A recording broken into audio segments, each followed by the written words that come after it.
Hand wash చేసుకొని రాని మావా. వదిలే మామా.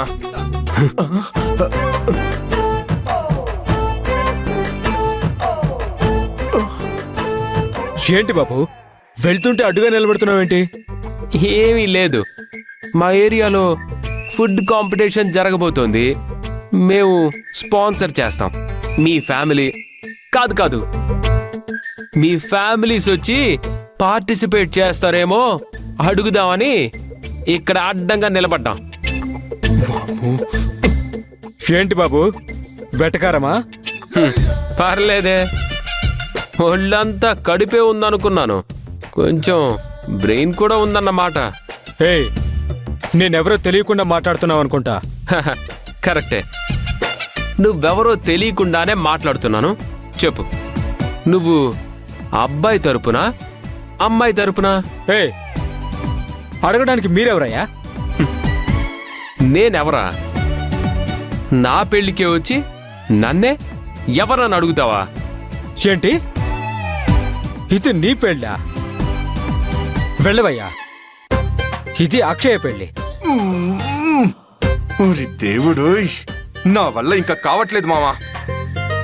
హలో సార్, ఇందాక మా వాడు మీకు కొంచెం బ్రెయిన్ ఉంది అని చెప్పాడు కదా, ఆ మాట మేము వాపస్ తీసుకుంటున్నాం. హే, ఏంట్రా మీ సోది? చింతకి మీరెవరయ్యా? నేను నిన్ను అడుగుతుంటే నువ్వు మమ్మల్ని అడుగుతున్నావా? ఇంతకీ నువ్వెవరు? హే, నేను అక్షయ్ వాళ్ళ ఇంటాయన్ని. అమ్మో, నీకెంత ధైర్యం ఉంటే అక్షయ్కి కాబోయే ఆయన ముందే అక్షయ ఇంటాయన్ని అని నువ్వంటావా? హే, ఉన్నది చెప్పడానికి ధైర్యం ఎందుకయ్యా? నువ్వు నమ్ము నమ్మకపో, నేను అక్షయ్ ఇంటాయన్నే.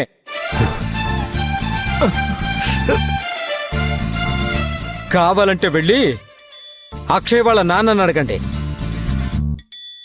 ఏంటండి అడిగేది? అక్షయకి కాబోయే ఇంటాయన ఈయనే. హా, అలాంటిది మీరు ఇంటాయన అంటే ఏంటి దాని అర్థం? హే, కొంచెం కూడా బుర్ర లేకుండా మాట్లాడతారేంటయ్యా? ఆ, ఇతను అక్షయ్కి కాబోయే ఇంటాయన, నేను అక్షయ్ వాళ్ళు అద్దెకుంటున్న ఇంటికి ఎప్పుడో అయిన ఇంటాయన్ని.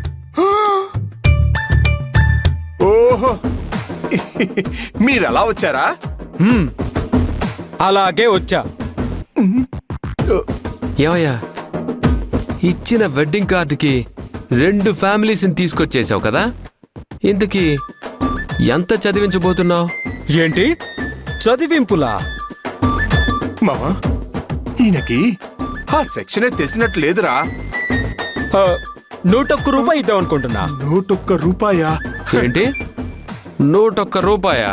ఆ, నీకిచ్చిన శుభలేఖ రేటే 150 రూపాయలు. ఓ, ఇంతమంది వచ్చి కుంభాలు మెక్కేసిపోతున్నారు. మినిమం 2000 చదివించాలి, గుర్తుపెట్టుకో. ఏంటి 2000? ఆ, ఏంటి ఆటలుగా ఉందా? నా 2 పెళ్ళిళ్ళకే నేను 2000 ఖర్చు పెట్టలేదు, అలాంటిది నీ పెళ్లికి 2000 చదివిస్తానా? హే, పోవయ్యా. మామా, తిన్నది కక్కించే వరకు ఈ మనిషిని ఇక్కడి నుంచి పంపే ప్రసక్తే లేదు మావా. ప్రకాశం మాకు శుభలెక్కిచ్చి కుటుంబంతో సహా రమ్మని పిలిచాడు కాబట్టే, రాకపోతే ఆ మనిషి ఫీల్ అవుతాడు కాబట్టే అందరం వచ్చాం. అలాంటి ప్రకాశానికి నువ్వు కాబోయే అల్లుడువేంటి? ఛ! అడిగిన వారికి ఉన్నంతలో లేదనకుండా సహాయం చేసే వాళ్ళెక్కడా? ఒక్క మనిషి తిన్న భోజనానికి కూడా లెక్కగట్టే నువ్వెక్కడా? చూస్తుంటే పిల్లికి కూడా భిక్షం పెట్టని పరమ పిసినారిలాగా ఉన్నావే. ఇది సెట్ అవదు. వెంటనే వెళ్ళి ఈ విషయం అక్షయ్కి చెప్పాల్సిందే. సార్ సార్ సార్, ఒరేయ్, ఇప్పుడు ఈ విషయం ఆయన అక్షయ్కి చెప్పాడే అనుకో, ఈ పెళ్ళే కాదు, నీకు ఈ జన్మలో పెళ్ళే కాదురా.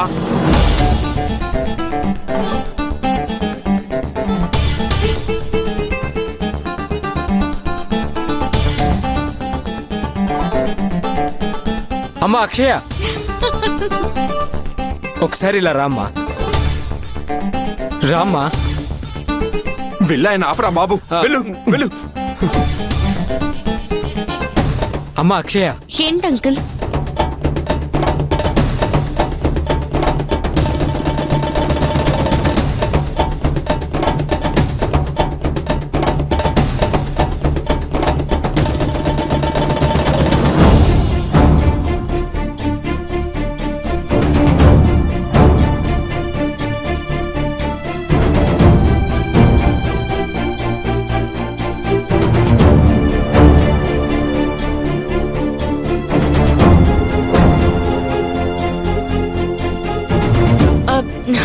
అంకుల్ సారీ, దీని గురించి నేను మాట్లాడతాను. దయచేసి మీరు తప్పుగా అనుకోకండి. అలాగే అమ్మా. రే మామా రారా. ఇప్పుడేం చేయాలి స్వామి? ఈ ప్రశ్న ఏమీ చేయకముందు అడగాలరా, అన్నీ చేశాక కాదు. రే, ఏదైనా ఐడియా ఇవ్వరా స్వామి? నువ్వు ఏం చేసినా ఏం మాట్లాడినా ఈజీగా తప్పించడానికి నేను గుడిలో ఉండే స్వామిని కాదు మామా, ఒక సాధారణమైన మానవ స్వామిని. అయినా అడగ్గానే కొనివ్వడానికి అదేమన్నా ఐస్ క్రీమ్ అనుకున్నావారా? ఐడియా, ఆలోచించాలి.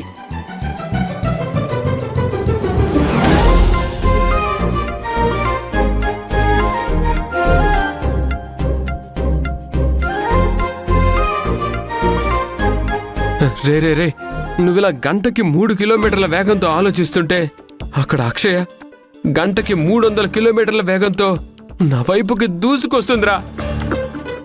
రే, త్వరగా ఏదో ఒకటి చెప్పరా బాబు. ఇంత షార్ట్ టైంలో అంటే కష్టం మామా, వేరే దారి కూడా లేదు. సిస్టర్ మనసు కరిగి నీ మీద కోపం తగ్గితే తప్ప మూడో వ్యక్తి ఇంటర్ఫియర్ అయ్యి నిన్ను కాపాడడం కష్టం మామా.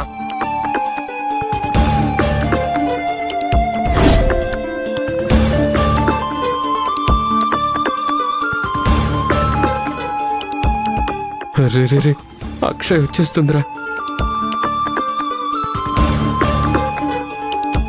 రే సిస్టర్ వచ్చిందిరా. అక్షయ, నువ్విక్కడున్నావా? నీకోసం వెతుక్కుంటూ వస్తున్నాను. నేను ఇక్కడ లేను, మీరే ఇక్కడున్నారు. నేను మిమ్మల్ని వెతుక్కుంటూ వచ్చాను. ఓహ్, అలాగా. ఈ మధ్య అలా కూడా అంటున్నారన్నమాట. ఏం మావా? అంతే అంతే. అన్నయ్య, నేను ఆయనతో మాట్లాడాలి. యా యా, మాట్లాడుకో సిస్టర్. అన్నయ్య, నేను ఆయనతో మాట్లాడాలి. Okay okay. అసలు ఏం జరిగిందంటే సిస్టర్, రే రే రే, వెళ్ళకరా. బతికుంటే మళ్ళీ కలుద్దాం మామా.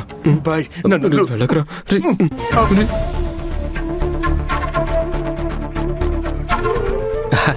అక్షయ, అది ఆపండి.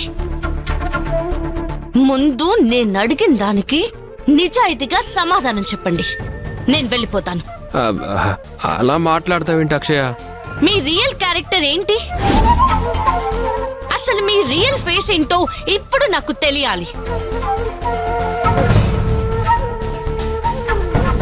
మల్టిపుల్ పర్సనాలిటీలా ఒక్కొక్కసారి ఒక్కొక్కలా ప్రవర్తిస్తున్నారు.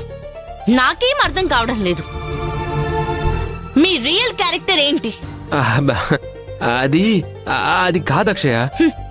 నాతో ఉన్నప్పుడు రాముడు మంచి బాలుడిలా బుద్ధిమంతుల్లా ఉంటారు. అప్పుడు నా మనసులో మిమ్మల్ని గొప్పగా ఊహించుకుంటాను. పెళ్లి ఖర్చులో భాగంగా మా నాన్న ఏదైనా చెప్తే వెంటనే కోపంగా రియాక్ట్ అయ్యి నోటికొచ్చినట్టు మాట్లాడతారు. అప్పుడు నా మనసులో గొప్ప స్థానంలో ఉన్న మీరు ఒక్కసారిగా కింద పడిపోతారు. ఆలోచిస్తుంటే నాకెంత బాధగా ఉందో తెలుసా? ఫస్ట్ ఆఫ్ ఆల్ మిమ్మల్ని ఎలా అర్థం చేసుకోవాలో తెలియట్లేదు. అక్షయ, అది నేను. మీరేనండి, మీరే.